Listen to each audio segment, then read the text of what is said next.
Hello gamers, I am Rayon. This is my first video, but I figured it'd be appropriate to go ahead and start off with, my Atlanta review, my deck profile, what I played in Atlanta, and then we'll see what goes from here. So the character I played was Krista Lenz on order. If you don't know what Krista does, she plays with the wall counter mechanic. So essentially every time you discard a card, you get 2 wall counters on the character. And then if you have 2 enhances, one being you can remove a wall counter to give your current attack stun 1, and or you can also enhance and remove 4 wall counters to choose 1 card in each player's discard pile and place it on top of their deck. Heavy emphasis on the each because that was incredibly important in all of my matchups throughout the entire day. So essentially, the package that we are running with, we'll start with attacks. Vile Seasoning was just there as a 2 of because it's Deadlock Threat. Anything I play in order, there's always going to be a number of Vile Seasoning. Although it doesn't have stun on face, which most of this deck does, I think it was kind of hard to not have it. So also it is a high block with Breaker 1. Ogre Boulder. So this is a part where I think I kind of diverted off of what everyone else did.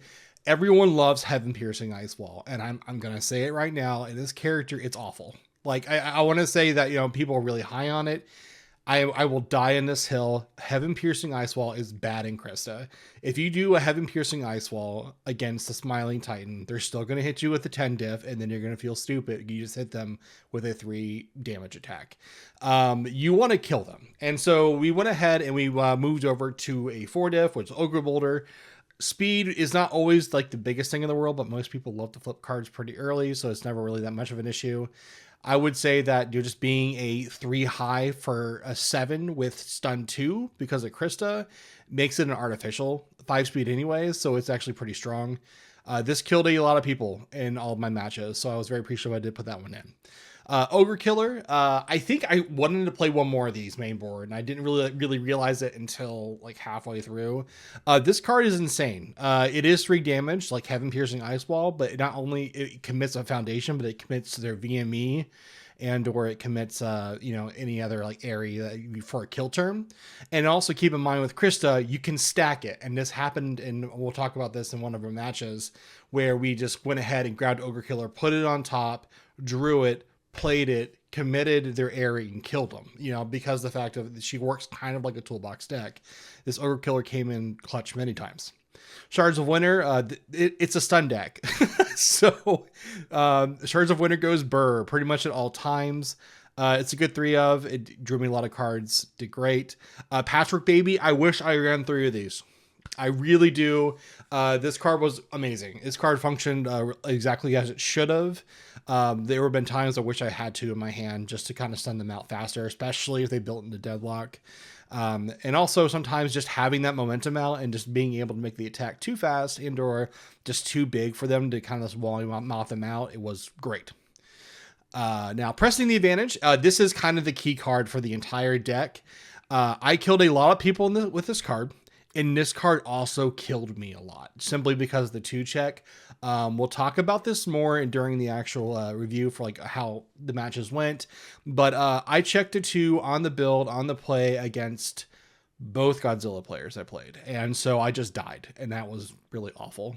So I'm probably going to go in the Nats without a 2 check, just because it's a feels bad. Even though the character really calls for this card, you kind of have to play it because the fact you're stunning them out. And this is like a clear way to stack your deck, draw it, final test it, or award the victor and do it again, right? You can do that, but then it just, it killed me like 50-50, like it killed me or killed them. So it caused me some issues, I think, in terms of results. Wall Marie is I wanted it as a 3 of, and I have to blame RNG on this. But I had multiple iterations where I drew 5 or 6 and I did not draw 1 attack. My ratio is 33.3%. It's pretty average and or high depending on who you are. I kept bricking on it, even though I had, roughly like 10 plus counters. It didn't matter. But I would say that it was good to have the low block and have it replace itself. That was probably the best need for it. Seeing more than 1 of these in my hand though was not great. So honestly, what probably would happen in the future, it would be 1 less Wall Marie as my 1 more Patrick Baby, and we'll be on our way. Walk the Dog is only a 3 of. I know I'm a stun deck, and I probably could have gotten away with 4 of these. But honestly, I'm not here to draw multiple cards. I already do that with Wall. And with all the foundations that I have to draw a card, it was never needed. But of course, Walk the Dog being a 6 love for 6 on a 4, especially with Krista, was great, especially because it's stunned too, right? So yeah, Walk the Dog did great. It could be a 4 of, arguably. It could be a pretty easy cut, but if it's not, I didn't really think I ever needed a 4 of, because again, Krista just goes into your yard and just puts it on top anyways. Never really been a problem. Our assets, Box and VME. Box did help a lot, especially for our wonderful Godzilla and Smiling decks. It didn't do much, in all sincerity. Genkai's Guidance kind of did what it needed to do, but VME was very helpful, especially against my woman matchup, and just kind of like giving me the blocks that I needed. And then, of course, we have Genkai's Guidance, which is just kind of a house in its own respect. There were times I actually just used the first form because they just greeted and they had one card in hand, and I'm like, okay, cool, I'm just going to kill you. So that was great. Yeah, so the right side, I think for the most part, went well, -1, +1 cards. Now the other side, I think there could be changes here. So Botan's Coaching, it's a 4 of. It's always going to be a 4 of. The card's insane. It turns on Final Test. It turns on pretty much everything that you need and then some. Now, Ice Gliding, again, it's a great 4 of. Does everything you need to do. Idle Work, is good to, of course, get us out of deadlock if we're ever pushed into deadlock somehow, but more so the fact of it does say discard a card. So sometimes that like if you have the block, you idle work, and then due to the block, you can actually get an extra 2 before your turn. House of Cards, if I'm in order, this is always a 1 of. This card always kind of helps me out, whether it's momentum issues or not. Being able to just manipulate their deck with Krista is very strong, and just having a little bit of extra oomph on that would be good for the form, but more so just pulling out momentum was so relevant so many different times. And I drew this card a lot for a 1 of. So Internet Sensation. So I this was kind of like the 36th card. This could be something else. I mean, this honestly could just be another acrobatic style. I was just trying to put some more deadlock in there. It doesn't really matter, though. If you actually get enough wall counters on Krista, you can kind of stack your stuff, too. And so it's, like, really strong. But, yeah, no. The Internet Sensation didn't really work out. That 4-check also burned me once. So, Final Test. I have Award the Victor in here. I don't think I need to say much more than that. But also, we discard so much. This card is always online. Pretty much always. Acrobatic Styles, kind of free. Again, this probably should be a 3 of. Internet Sensation should just be out. I know that Sensation is a 2 low, and this is a 3 low, but I think that's okay. We were willing to give that up. Horrifying Realization. This card's great. I mean, there's a reason why there's a promo for it, right? This card's nuts. Being able to have them just pitch an attack, because they usually do pitch an attack because they're like, oh, I'm playing against this deck that's stunning me out. They're going to pitch an attack instead of foundation. Or they sometimes just say, I don't care, you're going to stun me out anyways, then they just discard the foundation. Either which way, this is really great because also you can use it as a form just like Final Test and draw that card. Right? So we have on face like 12 different ways with Botans, Final Test and Horrifying to all kind of like draw that card. But more so, we have at least 8 ways with Award the Victor, which really helps out because, Award the Victor in just 4 Final Tests just wasn't always enough. Incompatible Quirks, you'll never see me play Order and not play one of these, ever. This card is great. It's amazing, and everyone should play one. I don't think I really need to push into that much more than that, but just being able to actually be ready, make yourself a bit more foundation positive or resource positive, or just, give enough speed hate just so that they're stringing off. Either which way, it's a great card. Hacker was crucial. There is so much REQ at Atlanta. It was insane. That's why we have a third one in this side. It kind of worked itself, did its own thing. I had nothing to say about Hacker. Crimson Sparrow. This was one where I kind of was looking at other lists for Krista. There was either a 1 of or a 4 of. This is a 4 of. And it's not close. You want to see this card pretty much at all times. Sometimes, if you're not going to die and you just know that you're about to go into a kill turn anyways, I just discarded 2 cards and just said -2 speed and just took the damage. Like, it's fine. Like, I know I'm not dead. And so if I know I'm not dead, I'm just going to pitch the cards like these foundations that are, I'm not going to be using anyways, and just build up 4 to 6 counters, which for like Wall Maria's Might, that's +2, 3 cards on a kill turn. It's great. I had a game with that, so I discarded like 2 or 3 cards, and then I built up to, I think it was like 10 counters, and I drew 5 against Rodan with Wall Marias. It felt awesome. I drew 5 foundations. That didn't feel awesome, but that felt awesome. Just the actual result of that. Fortify Walls, it's a great card. This card did, both modes were great. There are times where I got it up to 4 and just got to push it to Krista. There are times I had multiples and I pushed it to Krista, or I just did a lot of -1 speeds. So either way, this card was good 4 of. It's a 2 high block, so I'm not mad about it. I did every single mode of this card many times. It's a great UR. Award the Victor.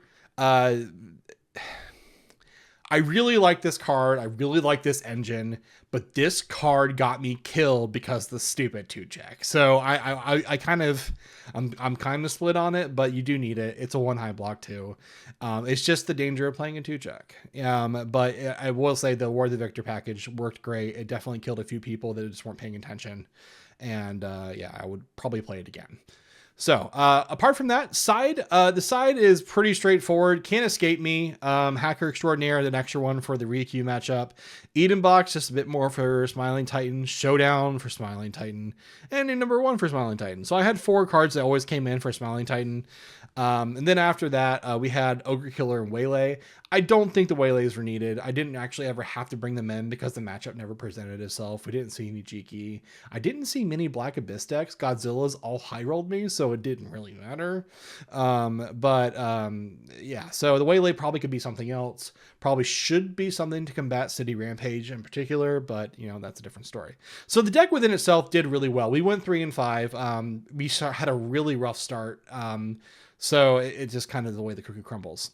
Okay, gamers, so let's talk about Atlanta's main event, the tournament, how it went with Krista, and it did not start off good. It was pretty rough. And so I would say that the first round was against Void Rodan. I'm not going to say names. If you want to say, hey, that was me, awesome. I mean, that's totally cool. But just in case, some people are just a bit more private into themselves, I want to respect that. So Void Rodan was my first opponent.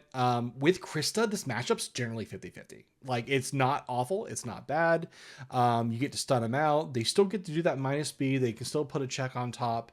But the key is build up wall counters, force them to actually do the Rodan ability, and then do it again, right? And then put the 3 on top. But unfortunately, the first game went for 40 minutes, got Rodan to 1, and I guess I just wasn't paying attention. I thought Rodan had used his ability that turn already. Rodan didn't use his ability that turn, so I used the final bit of my counters, stacked the deck, and he's like, okay, cool, Rodan. And I'm like, oh, I'm stupid. Thankfully, my opponent showed me, said, hey, it wouldn't have mattered, because they were 5s anyway. So I'm like, okay, perfect. Thank you for my sanity check. But it was still a play mistake, right? We want to make sure we improve from those. Now, game 2, much faster, much better start. Got Rodan down to like sub 10 pretty quickly. For the kill turn, I had 16 counters. 16 wall counters, because there's plenty of draw card effects. There was an elasticity. And so I'm like, I know I'm going to have to work through this. So I did all the things I could. It was a very long string of like 5 attacks, including Patchwork Baby twice, I believe. And we got through all the draw cards. We got through the Rodan effects. All I had to do after all that was then have them check the 3 blind at the end of the string, and they checked the 5, and I died. And that was okay. Because of time, I had to push it. And sometimes it's just how that cookie crumbles, because we were about to go to turns. So I'm like, I have to do the kill string here. And it wasn't a bad call anyways to do the kill string there. But if I waited another turn or 2, I could have parsed those out probably 2 more turns, and it would have been better.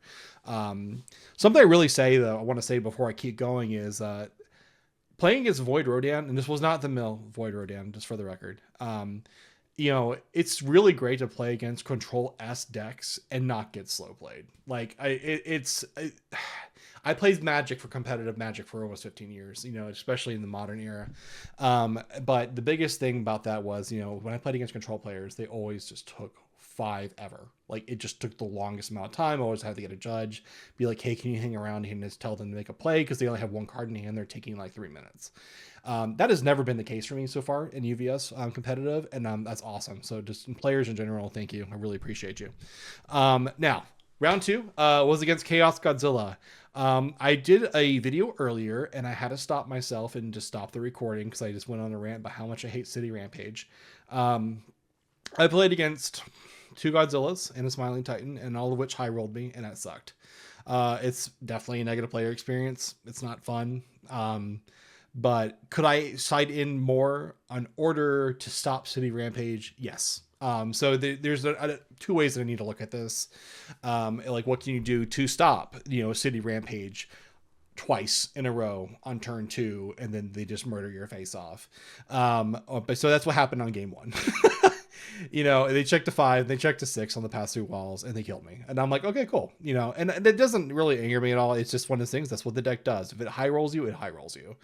And then match 2 on for the round 2, unfortunately, Pressing Advantage showed up when I tried to check a 3 and I died. So you can't check a 2 against Godzilla. You check a 2 against Godzilla on the play, you're dead.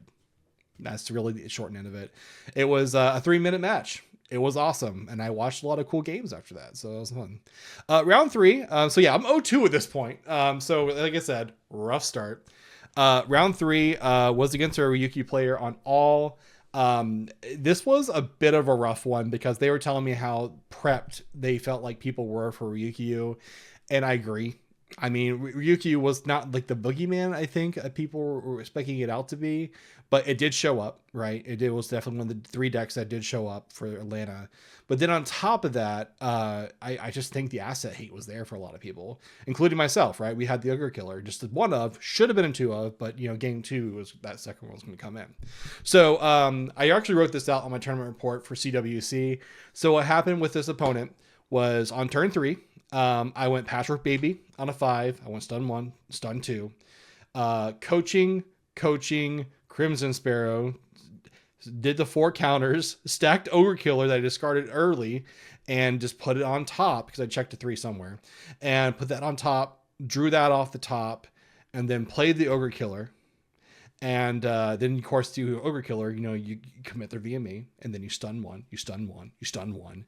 And then after that, I'm like, all right, cool, we did it. And then we went ahead and did pressing, and then we awarded it, finaled, pressing, we check well. And the opponent wasn't dead. They were very close to dead. And he just stopped playing. He's like, I'm not having fun anymore. I don't want to play the game. Packed up his stuff and took off. Was not rude, to be clear. The opponent was not rude. He was just saying that he was not having fun. And he was just saying before we actually started, it's like, I felt like people were really prepped, and he just got blown out. VME got canceled immediately. He had 4 momentum. Momentum maybe not matter immediately. And so I kind of relate with that. Sometimes, you just pick the wrong deck. I'm not saying Ryukyu was the wrong deck, but maybe in like the early matches, you're just going to be coming across people that are a bit more ready for the asset hate.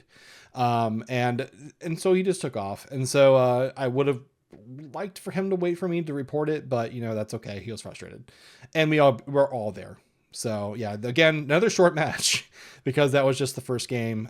So these 2 matches, I got to spend like round 3 and round 2. I just got to like watch a lot of games, watch other CWC people kind of compete, and it was fun. Round 4 was against a Fire Ymir. I play tested a number of 0 times against Fire Ymir. It was a Fury package Ymir, and the deck was cool. And I'm not going to say his name out loud, but this Fury Ymir player was the coolest fucking guy I've ever played with. I mean, he was super outrageous. He was super loud, and we had a great time. So yeah, he was running the Stun Grenade Fury package. Game 1, he absolutely killed me. I died. Two stun grenades, 2 prominence burns with uplifting bonds to cheat the prog. Straight up dead. I'm like, cool, you got it, bud. Game 2, he played 3 stun grenades. He whiffed on the first 2. He hit in the last one, but it was the first 2 he whiffed. And then I had a good stun string, pressing, ward the victor, died. Game 3 was terrible for him, wonderful for me, and I felt awful for him. So game 3, he played stun grenade. He whiffed. He played stun grenade. He whiffed. He used wild pussycats. He whiffed. So at this point, he's losing his shit. I don't even know what the RNG of that would be at this point, because he's not like he's playing non-Fury attacks. He was playing all Fury attacks. And just all that whiffing was just rough. So I had built well into deadlock at that point because I didn't really care, and I just had a really good string and just killed him. So yeah, and then after that, he did try to do a kill string in between that, but I had double showdown, and it didn't matter. Yeah, so round 5 was against Life Momo 3. So this opponent sits down, and I flip over Krista, and he looks at me and says, "I'm sorry." I'm like, what? Like, what do you know? Sorry. Flips over Momo 3. I'm like, okay, I play tested against Momo 3. I can kill Momo 3. So, unfortunately, I did not draw orange for the first 4 turns. So I had to build out. And Momo 3 building out is terrifying. Like, unfortunately, you know, and so I had to actually do a bit of manipulation on my own as well to make sure I didn't have more than 2 copies of things. So I flipped some things early and stuff like that just to keep everything at -2 speed. Yeah, so I did have an opening for the kill string on round 1. Round 1, I played Vile Seizing since they were in deadlock by then, as they should be, right? And they immediately vast strengthed it. And so I said, okay. And then so I'm like, all right, it's a 0 high for 4. They let it through.